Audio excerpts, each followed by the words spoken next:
Hello everyone. আজি cash study এটা discuss কৰোঁ মই যিজন ক্লায়েণ্টক কনসাল্ট কৰিছিলোঁ তেখেতৰ এটা কোৱেশ্চন আছিলে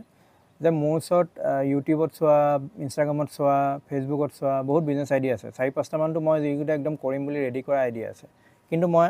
কৰিব পৰা নাই তাৰপিছত মই আকৌ স্ক্ৰল কৰিবলৈ ধৰোঁ যে আকৌ নতুন কিবা বিজনেছ আইডিয়া আছে নি ভাবোঁ কিন্তু মই চুজ কৰিব পৰা নাই যে কোনটো কৰিলে মোৰ ভাল হ'ব তো হেতুৰ সলিউশন যদি উলিয়াবলৈ চাওঁ আমি তেতিয়া যেতিয়া কনসাল্ট কৰিছিলোঁ তেতিয়া চালোঁ যে একচুৱেল প্ৰবলেমটো ক'ত আছে তেওঁৰ যিটো প্ৰবলেম এতিয়া মানে পাইছে সেইকেইটা মেইনলি দুটা কাৰণৰ কাৰণে আহিছে এটা ফিয়াৰ অফ ফেইলিয়াৰ আৰু এটা হ'ল ফিয়াৰ অফ চুজিং ৰং যদি ফিয়াৰ অফ ফেইলিয়াৰ মানে মই যদি কিবা এটা বিজনেছ কৰি দিওঁ আৰু যদি সেইটো ফেইল হৈ যায়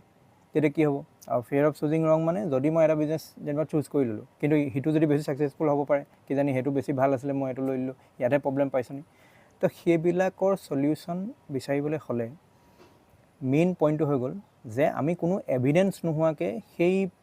বিজনেছবিলাকক আমি ভাল বা বেয়া চুজ কৰি পেলাইছোঁ তো এইটো ভাল হ'ব নহ'ব ডাউট আহি গৈছেগৈ তাৰ কাৰণ আমি একো ডেফটত এভিডেন্সেই নাই তাৰ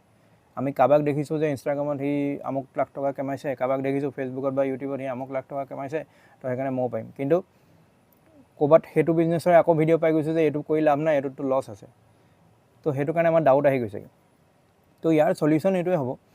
যে আমি সেই বিজনেছটোৰ এটা মিনিমাম ভাইবল প্ৰডাক্ট বনাব লাগে মানে একদম সেই বিজনেছটো একদম মিনিয়েচাৰ ভাৰ্জন এটা যে তাক আমি যদি বিজনেছটো ধৰি লওক 2 লাখ টকা বা 5 লাখ টকা ইনভেষ্টমেণ্ট লাগে আমি তাৰ 5,000 বা 10,000 টকাৰ ভিতৰত এটা একদম মিনিমাম ভাইবল প্ৰডাক্ট এটা বনাই লওঁ এটলিষ্ট আমি চাওঁ যে সেই বস্তুটো মাৰ্কেটত চলে নে নচলে তাৰ ডিমাণ্ড আছে নে নাই তাক মই কৰিবলৈ গ'লে পাৰিম নে নোৱাৰিম তাত কি কি চেলেঞ্জেছ আহিছে যাতে আমাৰ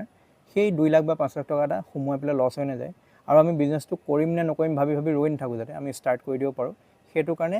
সেই প্ৰবলেমটোৰ সলিউশন এইটো যে আমি মিনিমাম ভাইবল প্ৰডাক্ট এটা বনাব লাগে মাৰ্কেটত টেষ্ট কৰি চাব লাগে যদি চলিলে আৰু ইনভেষ্ট কৰি যাব লাগে আগবঢ়াই যাব লাগে আৰু যদি নাই চলা সেইটো বিজনেছ আইডিয়া ৰিজেক্ট কৰি পেলাই নেক্সট যিটো বিজনেছ আইডিয়া মোৰ ভাল লাগে সেইটো চুজ কৰি পেলাই আকৌ তাৰ মিনিমাম ভাইবল প্ৰডাক্ট এটা বনাব লাগে তেনেকৈ কৰিলেহে আমাৰ সেই ৰখি থকা বিজনেছকেইটা এটলিষ্ট এটা হ'লেও ষ্টাৰ্ট হৈ যাব থেংক ইউ